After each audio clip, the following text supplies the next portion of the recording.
Hey guys, welcome back to my channel. If you're new here, my name's Bethany, and today I'm going to be talking about all the books that I want to read in April.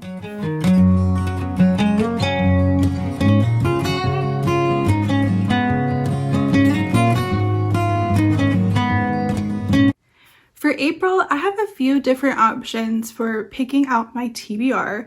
I'm still doing Chantel's Read Your Bookshelf Challenge, so I'm definitely picking one for that. And then I decided to go ahead and start participating in the Buzzwordathon reading challenge from Books and Lala. And I'm looking forward to doing both of those challenges for the rest of the year. And then I've also decided to kind of do my own TBR game, TBR Jar. So I'm going to tell you all about that, and I'm really excited to share with you what I'm going to be doing for that and pick that with you guys today. Okay, for the Read Your Bookshelf Challenge prompt, this month is to read a book in a different genre than your March book. So the March book that I read is Shaped by the Waves by Christina Suzanne Nelson. And this is kind of like a Christian fiction, a little bit of a family drama, mystery, and just a little bit of romance. So that was kind of hard, but I did pick one that is very different from this. So that one is The Rule of Three by Eric Walters. This is like a post-apocalyptic story. I think we're following a teenage boy. I'm really excited about this one. I feel like it's going to be really good and just different from what I've been reading so far this year, so I'm looking forward to that. Okay, for the buzzword challenge, April, it is emotion words. So I have a pile here.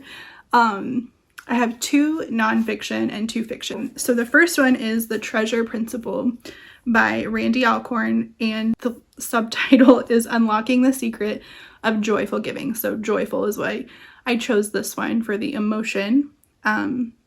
This is just a really little book that I just wanted to read it sometime throughout the year because it kind of matches up with one of my personal goals. Okay, the next nonfiction for this prompt is When Children Grieve by John W. James and Russell Friedman with Dr. Leslie Landon Matthews. So quite a few people in here. This book was given to me from my grandmother. Our family has had kind of a rough year and lost some close people to us, and so I have kind of been avoiding this book just because I didn't feel like I was really in the best emotional state for it, and I also struggle with nonfiction regarding parenting. I've just kind of realized the past couple of years that I have a lot of anxiety around parenting and like wanting to do the best and do the right thing.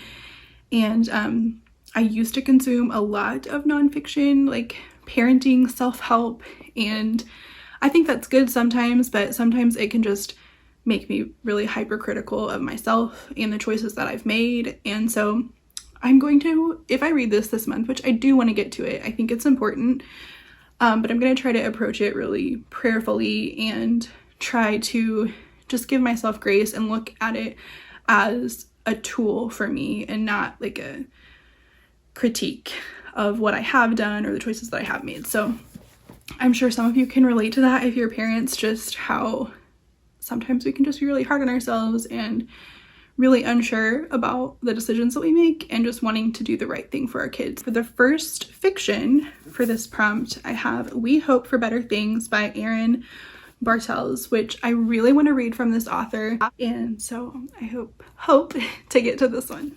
All right, the last one for this buzzword is Love and a Little White Lie. So I chose this for the word love by Tammy L. Gray. I think it sounds good and maybe lighthearted. It's like a Christian romance, so I'm looking forward to trying that one out.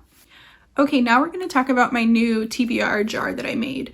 I love this mug. I've used it a lot for tea and coffee, but I don't think I was supposed to put it in the dishwasher because it's starting to chip around the edges. So now I'm going to use it for my TBR game that I've created. So what I decided to do is I looked at my Goodreads and I looked for authors that I have more than one book saved as I want to read, but that I've never read from that author. So I had quite a few. Put those all in this mug, and so I'm going to draw and then pick one of those books to try that author. So I'm calling it like anticipated authors because I obviously think that I'm really going to like that author.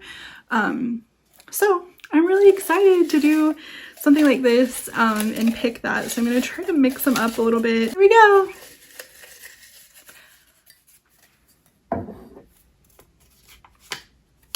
Emily Henry. Okay, I'm so excited. So I actually do have an Emily Henry book. Hold on just a second.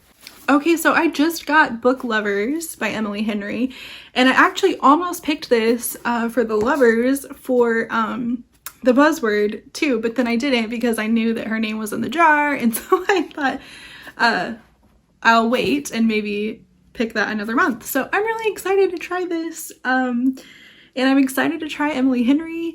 I can't remember the other ones that I had saved on my Goodreads, but obviously I had more than just this one, but this is the one that I do own, so I'm really excited to read this, so that'll be really fun. So this is my April TBR stack. There's only 6 of them here, but I intentionally wanted my April TBR to be a little bit less, just so that it would give me an opportunity to mood read and kind of just pick up things as I felt like it, because I really like doing that. It's just good for my reading to have that flexibility. But I really enjoy picking out books that fit the prompts for those 2 challenges, and I was really excited to make my anticipated author jar and pick that with you guys. So thank you so much for being here. Thank you for watching this video. Please let me know in the comments what you plan to read in April, or if you've read any of these and how you felt about them. So I'd love to hear all about that, and I look forward to chatting with you. Bye.